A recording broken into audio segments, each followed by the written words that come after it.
Hi friends, good morning. Welcome back to my YouTube channel. ಇವತ್ತು Sunday morning ಎದ್ದಿದ್ದೆ late.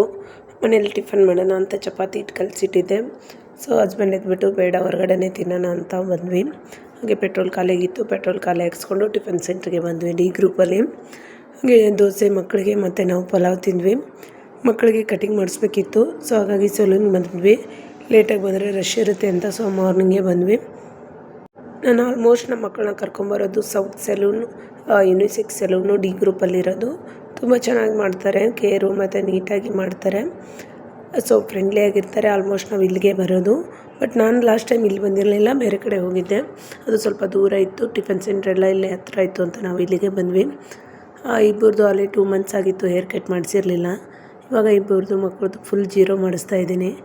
ಅಲ್ಲ ಅಷ್ಟು time ಚೆನ್ನಾಗಿ ಮಾಡೇ ಇರಲಿಲ್ಲ, ಬಟ್ ಈ ಸತಿ ಚೆನ್ನಾಗಿ ಮಾಡಿ ಅಂತ ಹೇಳಿದ್ದೀನಿ.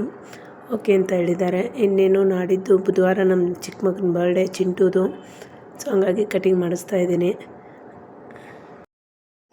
ಹೇರ್ ಕಟ್ಟೆಲ್ಲ ಮುಗೀತು. ಹಾಗೆ ನಮ್ಮ ಅವನಿಗೂ ಪಾರ್ಸೆಲ್ ತೊಗೊಂಡಿದ್ದೆ, ಮನೆಗೆ ಹೋಗಿ ಮಾಡೋದು ಟೈಮ್ ಆಗಿಬಿಡುತ್ತೆ ಅಂತ. ಮನೆಗೆ ಹೋಗೋ ಅಷ್ಟೊತ್ತಿಗೆ ಫ್ಲಿಪ್ಕಾರ್ಟ್ ಅವ್ರದ್ದು ಕಾಲ್ ಬಂದಿತ್ತು.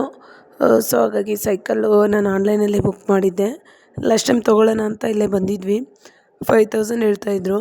ಸೊ ಒಂದು ಸತಿ ಆನ್ಲೈನಲ್ಲಿ ತರಿಸಿ ನೋಡೋಣ ಹೇಗಿರುತ್ತೆ ಅಂತ ತರಿಸ್ದೆ. ಜಸ್ಟ್ 3000 ಇದು. ಎಷ್ಟು ನಿನ್ನೆನೇ ಕೊಟ್ಟೋಗಿದ್ರು. ಇವತ್ತು ಸೈಕಲ್ ಫಿಟ್ಟಿಂಗು ಮತ್ತು ಡೆಮೋ ಕೊಡ್ತಾಯಿದ್ದಾರೆ. ಸೊ ನೆಕ್ಸ್ಟ್ ಡೇ ಡೆಲಿವರಿ ಆದ ನೆಕ್ಸ್ಟ್ ಡೇ ಫಿಟ್ಟಿಂಗು ಮತ್ತು ಡೆಮೋ ಅಂತ ನಮಗೆ ರೀಶೆಡ್ಯೂಲ್ ಮಾಡ್ತಾರೆ. ಸೊ ನಾವು ಫ್ರೀ ಇದ್ದಾಗ ಓಕೆ ಅಂತಂದರೆ ನಮ್ಗೆ ಅವತ್ತು ಬಂದು ಅವರೆಲ್ಲ ಡೆಮೋ ಮಾಡಿ ಹೋಗ್ತಾರೆ. ಇಲ್ಲ ನಮಗೆ ಅವತ್ತು ಫ್ರೀ ಇಲ್ಲ ಬೇರೆ ದಿನ ಅಂದರೂ ಅದನ್ನು ಕೂಡ ನಾವು ಮೆಸೇಜಲ್ಲೇ ಹೇಳ್ಬೋದು. ಒಂದೇ ಸೈಕಲ್ ಆಗ್ಬಿಟ್ಟಿತ್ತು. ಇಬ್ರಿಗೂ ಬರೀ ಜಗಳ ಆಡ್ತಾಯಿದ್ರು. ಹೇಗೂ ಚಿಂಟು ಬರ್ಡೇ ಇದೆ ಅಂತ ತೊಗೊಂಡ್ವಿ. ಅದು ಜಸ್ಟ್ ಬುಕ್ ಮಾಡಿದೆ, ನೆಕ್ಸ್ಟ್ ಡೇನೇ ಬಂದುಬಿಡ್ತು. ಫ್ಲಿಪ್ಕಾರ್ಟಲ್ಲಿ ಎಕ್ಸ್ಪ್ರೆಸ್ ಡೆಲಿವರಿ ಇರುತ್ತೆ. ನಾನು ಒಂದು ವಾರ ಆಗುತ್ತೆ ಅಂದ್ಕೊಂಡು ಮೊನ್ನೆನೇ ಬುಕ್ ಮಾಡಿಬಿಟ್ಟಿದ್ದೆ. ಬಂದುಬಿಡ್ತು. ಬಂದಮೇಲೆ ಇನ್ನೇನು ಮಕ್ಕಳು ಕೇಳ್ತಾರೆ, ಯೂಸ್ ಮಾಡಬೇಡ, ಬರ್ತಡೇದೇ ನಾನೇ ಯೂಸ್ ಮಾಡು ಅಂದರೆ ಕೇಳಲ್ಲ ಅವರು. ಸೊ ರೆಡಿ ಆದ ತಕ್ಷಣ ಇನ್ನೇನು ಯೂಸ್ ಮಾಡ್ತೀನಿ ಅಂದರು. ಒಂದು ಫಿಟ್ಟಿಂಗ್ ಮಾಡಿಬಿಟ್ಟು ಹೋದ. ಜಸ್ಟ್ 100 rupees ಸರ್ವಿಸ್ ಚಾರ್ಜ್ ತೊಗೊಂಡ.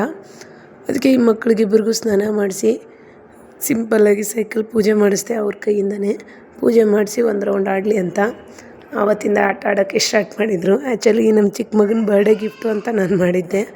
ಅದು 2 days ಅಡ್ವಾನ್ಸೇ ಬಂತು. ಓಮ್ಮ ಸೈಕಲ್ ಅಂತೂ ತುಂಬ ಚೆನ್ನಾಗಿದೆ ಕ್ವಾಲಿಟಿ. ಬೇಕಂದರೆ ಲಿಂಕ್ ಅಂತ ಕಮೆಂಟ್ ಮಾಡಿ, ನಾನು ಲಿಂಕ್ ಕಳಿಸ್ತೀನಿ, ನೀವು ಕೂಡ ಪರ್ಚೇಸ್ ಮಾಡ್ಬೋದು. ಸೊ ಎಲ್ಲ ಮನೆ ಕೆಲಸ ಮುಗಿಯೋ ಅಷ್ಟೊತ್ತಿಗೆ ಮತ್ತೆ ನಮ್ಮದು ಮನೇಲಿ ಫಿಲ್ಟ್ರ್ ಸ್ವಲ್ಪ ಪ್ರಾಬ್ಲಮ್ ಇತ್ತು, ರೆಡಿ ಮಾಡೋಕ್ಕೆ ಬಂದಿದ್ದರು. ಅವರಿಗೂ ನನ್ನ ಸಾರಿ ಬಿಸ್ನೆಸ್ ಬಗ್ಗೆ ಹೇಳಿದ್ದೆ. ಸೊ ನನ್ನ ಫಾಲೋವರ್ಸ್ ಕೂಡ ಅವರು. ಸೊ ಒಂದು ತೊಗೊಂಡೋಗ್ತೀನಿ ಅಂದರು. ಸೊ ಹಂಗೆ ಇಮಿಡಿಯೇಟಾಗಿ ಒಂದು ಪ್ಯಾಕ್ ಮಾಡಿಬಿಟ್ಟು ಕೊಟ್ಟೆ. ಈ ಥರ ಫ್ಯಾನ್ಸಿ ಸಾರೀಲಿ ಇನ್ನೂ 3 ಕಲರ್ಸ್ ಅಷ್ಟೇ ಇರೋದು. ಆಲ್ಮೋಸ್ಟ್ ಎಲ್ಲನೂ ಸೇಲ್ ಆಗಿದೆ. ಯಾರಿಗಾದರೂ ಬೇಕಾದರೆ ನನಗೆ ವಾಟ್ಸಪ್ ನಂಬರಲ್ಲಿ ಅಥವಾ ಇನ್ಬಾಕ್ಸಲ್ಲಿ ಮೆಸೇಜ್ ಮಾಡಿ, ನಾನು ನಿಮಗೆ ರಿಪ್ಲೈ ಮಾಡ್ತೀನಿ. ನಿಮಗೂ ಕೂಡ ಕಳಿಸ್ಕೊಡ್ತೀನಿ. ತುಂಬ ಚೆನ್ನಾಗಿದೆ ಟ್ರೆಂಡಿಂಗ್ ಸಾರಿ ಅಂತೂ. ಎಲ್ಲ ಕೆಲಸ ಮುಗೀತು. ಇನ್ನೇನು ಬಿಗ್ ಬಾಸ್ ಸ್ಟಾರ್ಟ್ ಆಯಿತು. ನೋಡ್ಕೊಂಡು ಕೂತಿದ್ವಿ. ಇನ್ನೇನು ಬಿಗ್ ಬಾಸ್ ಮುಗಿದ್ಬಿಡುತ್ತೆ ಇವತ್ತು ರಾತ್ರಿ 11 ಗಂಟೆ ಅಷ್ಟೊತ್ತಿಗೆ. ಸೊ ಅದಕ್ಕೆ ಯಾರಿಗೆ ಟ್ರೋಫಿ ಸಿಗುತ್ತೆ ಅಂತ ಸುಮ್ಮನೆ ವೀಡಿಯೋ ಮಾಡಿದೆ. ನಮ್ಮ ಮಕ್ಕಳು ಅಂತೂ ಗಿಲ್ಲಿ ಅಂತ ಹೇಳ್ತಾಯಿದ್ರು. ಫೈನಲಿ ಗಿಲ್ಲಿನೇ ವಿನ್ ಆಗಿಬಿಟ್ಟ. ಸೊ ನಾನು ಫುಲ್ ಮುಗಿಯೋ ತನಕ ನೋಡೋಕ್ಕಾಗಲಿಲ್ಲ. 11:30 ತನಕ ನೋಡಿದೆ. ಆಮೇಲೆ ಮಾರ್ನಿಂಗ್ ಎದ್ದು ಕಂಟಿನ್ಯೂ ನೋಡೋಣ ಅಂತ. ಸೊ ಬೆಳಗ್ಗೆ ಎದ್ದ ತಕ್ಷಣ ನೋಡಿದೆ ಯಾರು ವಿನ್ನರು ಅಂತ. ಆಲ್ಮೋಸ್ಟ್ ಎಲ್ಲರಿಗೂ ಗೊತ್ತಿತ್ತು ಗಿಲ್ಲಿನೇ ವಿನ್ನರು ಅಂತ. ತುಂಬ ಚೆನ್ನಾಗಿ ಆಟ ಆಡಿದ್ದಾನೆ. ಬಟ್ ರಕ್ಷಿತಾನೂ ಟಾಪ್ 2 ಬಂದಿರೋದು ತುಂಬ ಖುಷಿಯಾಯಿತು. ಅವಳು ತುಂಬ ಚೆನ್ನಾಗಿ ಆಟ ಆಡ್ತಾಯಿದ್ಲು. ಹಾಗೆ ಮಾರ್ನಿಂಗ್ ಎದ್ದು ಮಗನಿಗೆ ಚಪಾತಿ ಮಾಡ್ತಾಯಿದ್ದೀನಿ ಅವನ ಬಾಕ್ಸಿಗೆ. ನಿಮ್ಮದು ಇಶ್ಯೂಗೂ 2 ಬಾಕ್ಸಿಗೆ ಚಪಾತಿ ಮಾಡಿ ಹಾಕಿ ಕಳಿಸಿದ್ದೆ. ಇನ್ನು 1-2 ಚಪಾತಿ ಸ್ಟ್ರೀಟ್ ಉಳಿದಿತ್ತು. ಹಾಗೆ ಚಿಕ್ಕ ಮಗನಿಗೂ ಮಾಡ್ತಾಯಿದ್ದೀನಿ. ಅಲ್ಲೇ ಸೈಕಲ್ ಓಡಾಡಿಸ್ತಾ ಇದ್ದಾನೆ. ನಮ್ಮ ಮನೆ ಅಂತೂ ಫುಲ್ ದೊಡ್ಡದಾಗಿದೆ. ಮಕ್ಳಿಗೆ ಚೆನ್ನಾಗಿರುತ್ತೆ ಸೈಕಲ್ ಓಡಿಸೋಕ್ಕೆ. ಬಟ್ ಇಬ್ಬರು ಚಿಕ್ಕದು ಹಳೇದೇ ಬೇಕು ಅಂತ ಜಗಳ ಆಡ್ತಾರೆ. ಹೊಸದು ಸ್ವಲ್ಪ ಅದೇನು ಸರ್ವಿಸ್ ಆಗಿಲ್ಲ, ಅದ್ರ ಥರ ಸ್ಪೀಡಾಗಿ ಬರಲ್ಲ ಅದು. ಸೊ ಇವರಿಬ್ಬರು ಜಗಳ ಬಿಡ್ಸೋಕ್ಕಂತೂ ನನಗಂತೂ ಸಾಕಾಗೋಗ್ಬಿಡುತ್ತೆ. ಇಬ್ಬರು ಮಕ್ಕಳು ಮೇಂಟೈನ್ ಮಾಡಿಕೊಂಡು ಮನೆ ಕ್ಲೀನ್ ಮಾಡಿಕೊಂಡು ಇರೋದೇ ಸಾಕಾಗೋಗ್ಬಿಟ್ಟಿದೆ. ನಾನು ಸೈಡಲ್ಲಿ ಬೇರೆ ಸಾರಿ ಬಿಸ್ನೆಸ್ ಸ್ಟಾರ್ಟ್ ಮಾಡ್ತಾಯಿದ್ದೀನಿ. ಬಟ್ ಅದಕ್ಕೆ ಟೈಮೇ ಸಿಗ್ತಾಯಿಲ್ಲ ನಂಗೆ. ವೀಡಿಯೋ ಮಾಡೋಣ, ಶೂಟ್ ಮಾಡೋಣ, ಹಾಕೋಣ ಅಂದರೆ ಇವತ್ತು ಮಾಡೋಣ ಅಂದ್ಕೊಂಡೆ. ಫುಲ್ ಬ್ಯುಸಿ ಶೆಡ್ಯೂಲು, ಆಗಲೇ ಇಲ್ಲ. ರೂಮ್ ಬೇರೆ ಸ್ವಲ್ಪ ಗುಬ್ಬಾಗಿತ್ತು. ಎಲ್ಲನೂ ಕ್ಲೀನ್ ಮಾಡ್ತಾಯಿದ್ದೆ. ಬೆಡ್ಶೀಟ್ ಎಲ್ಲ ತೆಗೆದ್ಬಿಟ್ಟು ಆಲ್ಮೋಸ್ಟ್ ಸಂಡೇನೇ ಕ್ಲೀನ್ ಮಾಡ್ತಾಯಿದ್ದೆ. ನಿನ್ನೆ ಮಾಡೋಕ್ಕಾಗಲಿಲ್ಲ.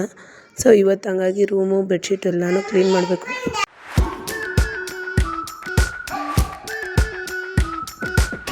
We've been waiting for so long. We've been waiting for this time to begin. We ain't getting any older. I kinda feel a little younger.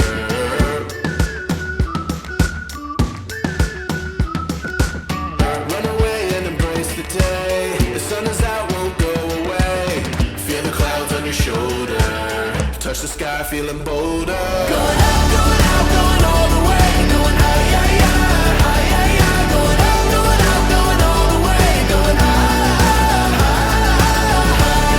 going all the way. Going up, going all the way. Going up, going all the way. Going high. ನಂದು ಅಡುಗೆ ಮನೆ ಕೆಲಸ room clean ಮಾಡೋದು ಎಲ್ಲ ಮಾಡೋ ಅಷ್ಟೊತ್ತಿಗೆ 12 ಆಗೇ ಬಿಡ್ತು. ಸಾರಿ ವೀಡಿಯೋಸ್ ಮಾಡೋಣ ಅಂದೆ, ಟೈಮೇ ಸಿಗಲಿಲ್ಲ. ಚಿಂಟು ಅವ್ರ ಪಪ್ಪನ ಜೊತೆ ಕೂತ್ಕೊಂಡು ಮೊಬೈಲ್ ನೋಡ್ತಾ ಇದ್ದ. ಹಂಗಾಗಿ ನಾನು ದಿಶನ್ ಕರ್ಕೊಂಡು ಬಂದೆ. ಲಿಫ್ಟ್ ಬೇರೆ ಇಲ್ಲ, ಹಂಗಾಗಿ ನಡ್ಕೊಂಡು ಹೋಗೋಕ್ಕೆ ಸುಸ್ತಾಗ್ಬಿಡುತ್ತೆ. ತಮ್ಮ ನರ್ಸರಿ ಆಗ್ತಾನೆ ಅವಾಗ. ಅವಾಗ ಅವ್ನು ಫುಲ್ ಹೈಟಾಗಿರ್ತಾನೆ. ಬರಲ್ಲ ಬಾಗ, ವರ್ಕ್ ಆಗಲ್ಲ ಬಾ. ಅವಾಗ ನೀನು UKG ಹೋಗ್ತೀಯಲ್ಲ, ನಾನು ಬ್ಯಾಗ್ ಹೊತ್ಕೊತಾ ಇಲ್ವಾ, ಬಾ ಅಲ್ಲಿ ಮೇಲೆ ಹೋಗೋದು ಗೊತ್ತೀನಿ ಬಾ. ಅಮ್ಮ ನಾನು 2 ಬ್ಯಾಗ್ ಹೊತ್ಕೊಂಡು ಹೋಗ್ಬೇಕು. ಸರಿ ಆಯ್ತು ಬಾ, ಎತ್ಕೊತೀನಿ ಬಾ.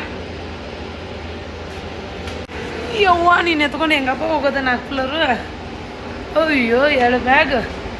ದಿಶು ಬೇಬಿ, ಅದಕ್ಕೆ ಚಿಂಟು ಬೇಬಿನ ಬಿಟ್ಟು ಬಂದೆ.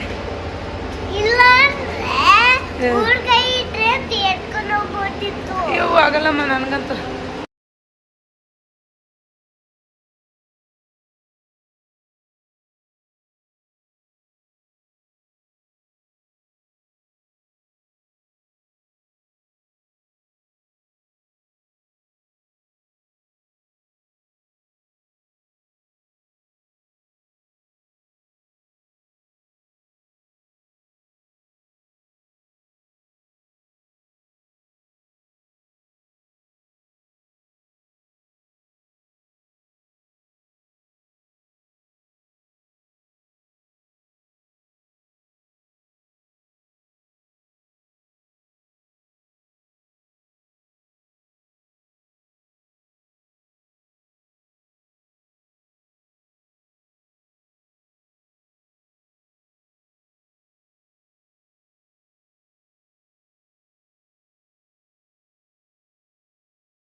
ಇಬ್ಬರಿಗೆ ಅರ್ಧ ಸಾರು ಮಾಡಲಾ?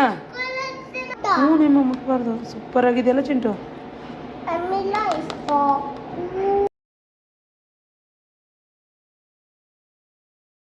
ಹಿಂಗೆ ಎಳಿ ಬಂದ್ಬಿಡ್ತಾವಲ್ಲ, ಆರಬೇಕು. ಆರಿದ್ಮೇಲೆ ಹಂಗೆ ತಿನ್ಬೇಕು. ಹೌದಿಲ್ಲ ಚಿಂಟು? ನಡ್ರಿ ರೂಮಿಗೆ ಹೋಗೋಣ ನೋಡ್ರಿ. ನಾನು ದೊಡ್ಡ ಮಗನ ಸ್ಕೂಲಿಂದ ಕರ್ಕೊಂಬಂದೆ. ನಮ್ಮ ಅಕ್ಕನ ಗಂಡ ಬೇರೆ ಊರಿಂದ ಬರ್ತಾಯಿದ್ರು. ಮಾದನಕ್ಕೆ ನಾಳೆಗೆ ಇಳ್ಕೊಂಡ್ರು ಅಂತ ನಮ್ಮ ಹಸ್ಬೆಂಡ್ ಹೋಗ್ಬಿಟ್ರು. ಅದಕ್ಕೆ ಇಷ್ಟೊಂದು ರಂಪ ಮಾಡಿ ಹೇಳ್ತಾ ಇದ್ದಾರೆ ನಾನು ಹೋಗ್ತೀನಿ ಅಂತ. ಇಲ್ಲೇ ಒಂದು 5 ನಿಮಿಷ 10 ನಿಮಿಷ ಆದರೆ ಕಳಿಸ್ಬೋದು. 5-6 ಕಿಲೋಮೀಟ್ರ್ ಆಗುತ್ತೆ. ಹೈವೇ ಬೇರೆ ಬೇಡ ಅಂತ ಕಳಿಸ್ಲಿಲ್ಲ. ಸಿಕ್ಕಾಪಟ್ಟೆ ಹೇಳ್ತಾಯಿದ್ರು. ಕೊನೆಗೂ ಒಂದು ಐಡಿಯಾ ಸಿಕ್ತು, ಮ್ಯಾಗಿ. ಅದು ಮನೆ DPSಗೆ ಹೋದಾಗ ತಂದಿದ್ವಿ. ಸ್ಕೂಲಲ್ಲಿ ಸಿಗುತ್ತೆ, ಅದು ಸ್ಕೂಲ್ ಕ್ಯಾಂಟೀನಲ್ಲಿ. ಅದಂದರೆ ತುಂಬ ಇಷ್ಟ ಅವರಿಗೆ. ಸೊ ಹಂಗಾಗಿ ಅದನ್ನು ಮಾಡಿ ಹೆಂಗೋ ಸಮಾಧಾನ ಮಾಡಿದೆ. ಅದನ್ನು ತಿಂತಾಯಿರ್ತಾರೆ ಇಬ್ಬರು. TV ಆನ್ ಮಾಡಿಕೊಟ್ಬಿಟ್ಟು ತಿನ್ನಿಸ್ತೀನಿ. ಜಸ್ಟ್ ಇದೆಲ್ಲ ರೆಡಿ ಇರುತ್ತೆ. ಹಾಟ್ ವಾಟ್ರ್ ಹಾಕಬೇಕು, ಒಂದು 5 ನಿಮಿಷ ಮುಚ್ಚಿಟ್ಬಿಟ್ರೆ ರೆಡಿ ಆಗುತ್ತೆ. ಬಟ್ ಇದು ಆ್ಯಕ್ಚುಲಿ ಜಾಸ್ತಿ ಕೊಡಬಾರ್ದು. ಸುಮ್ಮನೆ ಏನೋ ಆಟ ಮಾಡ್ತಾಯಿದ್ದ, ಒಂದು ಮನೇಲಿ ಇತ್ತು ಅಂತ ಕೊಟ್ಟೆ. ಬಟ್ ಟೇಸ್ಟ್ ಚೆನ್ನಾಗಿರುತ್ತೆ. ಕಂಪೇರ್ ಟು ನಾವು ಮ್ಯಾಗಿ ಮನೇಲಿ ಮಾಡೋದಕ್ಕಿಂತ ಇದು ಟೇಸ್ಟ್ ತುಂಬಾ ಚೆನ್ನಾಗಿರುತ್ತೆ. ಅವ್ರಿಗೆ ಹಂಗೋ ಹಿಂಗೋ ಮಾಡಿ ಸಮಾಧಾನ ಮಾಡಿ ಮ್ಯಾಗಿ ಹಾಕ್ಕೊಟ್ಟು TV ಮುಂದೆ ಕೂರಿಸ್ಬಿಟ್ಟು ಬಂದೆ. ನಾನು ಸ್ವಲ್ಪ ಅಡುಗೆ ಮನೆ ಎಲ್ಲ ಕ್ಲೀನ್ ಮಾಡಿಕೊಂಡು ಒಲೆ ಎಲ್ಲ ಒರೆಸಿ ಮಾಮ ಬರೋಷ್ಟೊತ್ತಿಗೆ ಒಂಚೂರು ಅಡುಗೆ ಮಾಡಿಬಿಡ್ಬೇಕು. ಚಿಕನ್ ತರ್ತೀನಿ ಅಂದರು, ಕಬಾಬ್ ಮಾಡೋಣ ಅಂತ. ಬಟ್ ಇವತ್ತು ಸೋಮವಾರ ಇಲ್ಲಿ ಓಪನ್ ಇಲ್ಲ ಅಂದರು. ಹಾಗಾಗಿ ತರಕಾರಿ ಬೇಳೆ ಸಾರು ಮಾಡ್ತಾಯಿದ್ದೀನಿ. ಬೇಳೆ ಎಲ್ಲ ಕೂಗಿಸ್ದೆ, ತರಕಾರಿ ಸಾರು ಮಾಡಿಬಿಡ್ತೀನಿ. ಸ್ವಲ್ಪ ರೈಸ್ ಮಾಡ್ತೀನಿ. ಇನ್ನೂ ಒಂದು 2-3 ಚಪಾತಿ ಇದೆ. ಮಕ್ಕಳು ಆಲ್ಮೋಸ್ಟ್ ಮ್ಯಾಗಿ ತಿಂದಿದ್ದಾರೆ. ಸ್ವಲ್ಪ ತಿಂದರೆ ತಿಂತಾರೆ, ಇಲ್ಲಾಂದರೆ ಮಾಮ ಏನಾದರೂ ತಿಂಡಿ ತಂದರೆ ಅದನ್ನೇ ತಿನ್ಕೊಂಡ್ಬಿಡ್ತಾರೆ.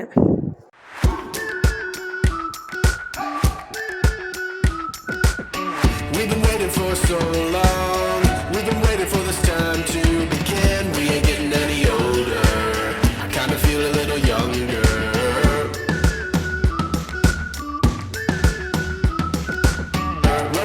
ನಮ್ಮ ಅಕ್ಕ ನಮ್ಮ ಊರಿಂದ ಇದು ಕಳಿಸಿದ್ರು, ಶೇಂಗಾ ಹೋಳಿಗೆ. ನಿನ್ನೆ ಸಂಕ್ರಾಂತಿಗೆ ಮಾಡಿದ್ರಂತೆ. ಅವರಿಬ್ಬರು ಮಕ್ಕಳು ಬೇರೆ ಹಾಸ್ಟ್ಲಿಂದ ಬಂದಿದ್ದರು, ಅವ್ರಿಗೂ ಕಟ್ಟೋಣ ಅಂತ ಮಾಡಿದ್ರಂತೆ. ಹಾಗೆ ಅವರು ಅವರು ಹಸಿ ಕಡಲೆಕಾಳು, ಚೂಡ ಮತ್ತು ಜೋಳದ ಹಿಟ್ಟು ಕಳಿಸಿದ್ಲು. ಸ್ವಲ್ಪ ಕಳಿಸು ಅಂತ ಹೇಳಿದ್ದೆ, ನಾನು ಜಾಸ್ತಿ ತಿನ್ನಲ್ಲ, ಹಾಗಾಗಿ ಸ್ವಲ್ಪ ಕಳಿಸಿದ್ಲು. ಹೋಳಿಗೆ ಅಂತೂ ಜಾಸ್ತಿನೇ ಕಳಿಸಿದ್ದಾಳೆ. ಸರ್ ಎಲ್ಲ ರೆಡಿ ಆಯಿತು. ಇವಾಗ ಅವ್ರಿಗೆ ಊಟ ಕೊಟ್ಟು ನಾನು ಊಟ ಮಾಡ್ತಾಯಿದ್ದೀನಿ. ಇಬ್ಬರು ಫೋನ್ ನೋಡ್ತಾ ಇದ್ದಾರೆ. ಸೊ ನಾನು ಮಲಗಿದ್ದೆ. ಇವಾಗ ಸ್ವಲ್ಪ ಎದ್ದು ಟೀ ಮಾಡ್ಕೊಂಡು ಕುಡಿಬೇಕು. ಹಸ್ಬೆಂಡು ಮಲಗಿದ್ದಾರೆ, ಮಾಮನೂ ಮಲಗಿದ್ದಾರೆ. ಸೊ ಇವತ್ತಿನ ಬ್ಲಾಗ್ ಇಲ್ಲಿಗೆ ಏನು ಮಾಡ್ತಾಯಿದ್ದೀನಿ ಫ್ರೆಂಡ್ಸ್, ಮತ್ತೆ ನೆಕ್ಸ್ಟ್ ಬ್ಲಾಗಲ್ಲಿ ಸಿಗೋಣ.